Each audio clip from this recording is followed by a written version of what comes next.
만성질환 약을 먹었다 끊었다 자의적으로 판단하는 가장 큰 이유가 어디서 들은 게 많아요. 이런저런 소문, 속설이 난무하거든요. 네. 하나씩 좀 제대로 짚어보도록 하겠습니다. 네, 그래서 만성질환 약에 대한 오해와 진실, OX로 확실히 가르마 타보도록 하겠습니다. 예. 첫 번째 질문은요.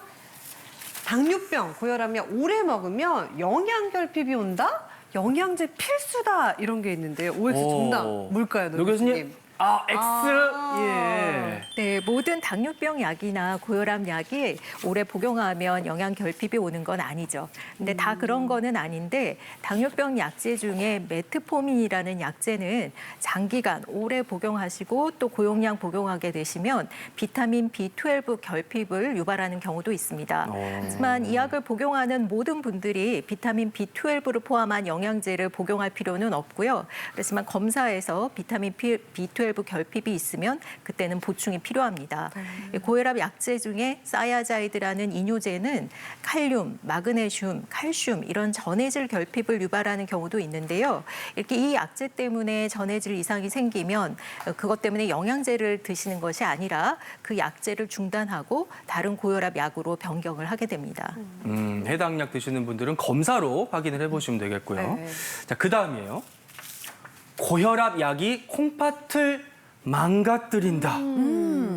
박규리 씨는 저는 맞다. O. 네, 왜냐하면요 고혈압과 그 만성 콩팥 이 병은 사실 그 쌍둥이 질환이라고 제가 들었거든요. 오. 그래서 O가 아닌가 싶습니다. 네, 장 교수님. 사실 정답은 X입니다. 그래요? 그렇지만 틀렸네요. 그 우리 김기린 님이 말씀하시는 거는 맞기는 맞아요. 왜냐하면 고혈압이 결국은 콩팥을 망가뜨리기 때문에 이 두 가지는 쌍둥이 질환이고 연관이 있는 것은 맞는데 이게 고혈압이 망가뜨리는 거지 고혈압 약이 망가뜨리는 게 아니거든요. 그래서 대부분의 고혈압 약은 그 신장을 보호하는 효과가 있습니다. 그래서 우리가 신장이나 심장이나 또는 뇌혈관 같은 것이 망가지지 않게 하려면 혈압약을 잘 복용하시고 혈압을 정상으로 유지하시는 것이 중요합니다. 잘못 알고 있었네요. 세 그러니까요. 번째 OX 문제도 풀어보겠습니다. 짜잔. 당뇨병 약 오래 먹으면 췌장이 망가지고 췌장암 위험을 높인다. 이건 어떻게 보시나요, 노 교수님? 다행입니다. 아니다. 다행이네요. 네, 네. 당뇨병 환자는 당뇨병이 없는 분들에 비해서 췌장암의 발생 빈도가 높은 거는 사실입니다. 그렇지만 그것이 당뇨병 약 때문은 아닙니다. 또 당뇨병 약을 드시면 췌장이 망가지는 것을 걱정하시는데요. 당뇨병이 이제 오래 지속되면 췌장의 기능은 점점 떨어지기 마련인데요.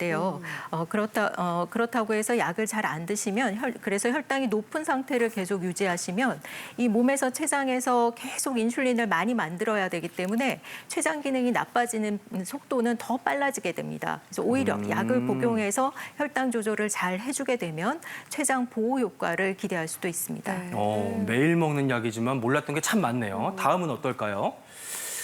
고지혈증 약을 오래 먹으면 없던 당뇨병이 생긴다.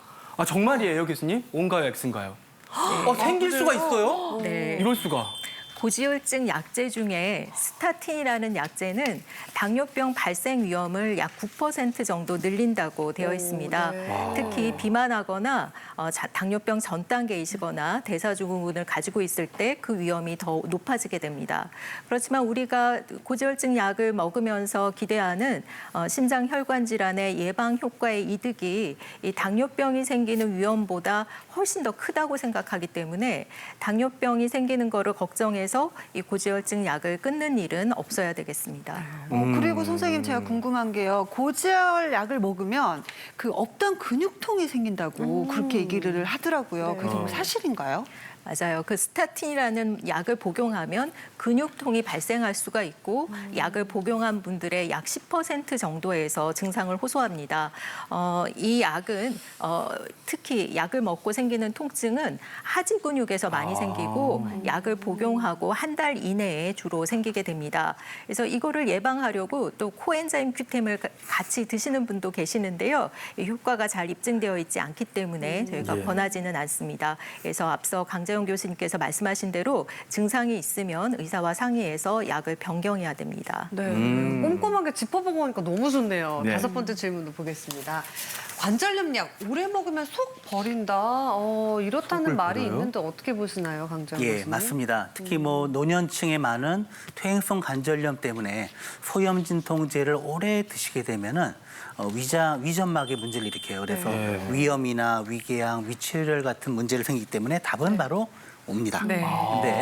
근데 실제로 그렇기 때문에 최소한의 기간에 최소한의 용량을 드시는 게 필요하고요. 네. 이게 왜 생기냐면은 이 소염진통제를 먹으면은 위점막을 보호하는 그런 기능이 있는 프로스타글란딘이라는 물질의 생성을 방해하기 때문이거든요. 그래요? 예, 그리고 그 이외의 노력을 해야겠죠. 만약에 네. 장기적으로 소염진통제를 꼭 드셔야 되는 분들도 꽤 있거든요. 네네. 예, 그런 분들의 경우는 뭐 절주, 금연이라든지 뭐 불규칙한 식사, 과식, 야식을 피하는 그런 생활 습관 교정을 하는 게 도움이 될 수가 있습니다. 오남용하면 절대 안 되겠고요. 그다음에 마지막 질문. 골다공증 약을 오래 먹으면 턱뼈가 녹는다. 네. 노 교수님, O인가요, X인가요? 그래요? 녹을 수가 있어요? 네. 골다공증 약 중에 비스포스포네이트라는 약제는 아주 드물게 턱뼈에 괴사가 생기는 부작용이 생길 수가 있습니다. 이 투약 기간이 4년이 넘어가면 그 위험이 증가한다고 되어 있고요. 그 발생 빈도는 이제 경구약으로 드실 때는 0.01에서 0.04%, 이 주사제로 사용하게 되면 한 0.9% 이렇게 이제 보고가 되고 있습니다. 그래서 그 빈도는 상당히 낮은 편이기는 합니다.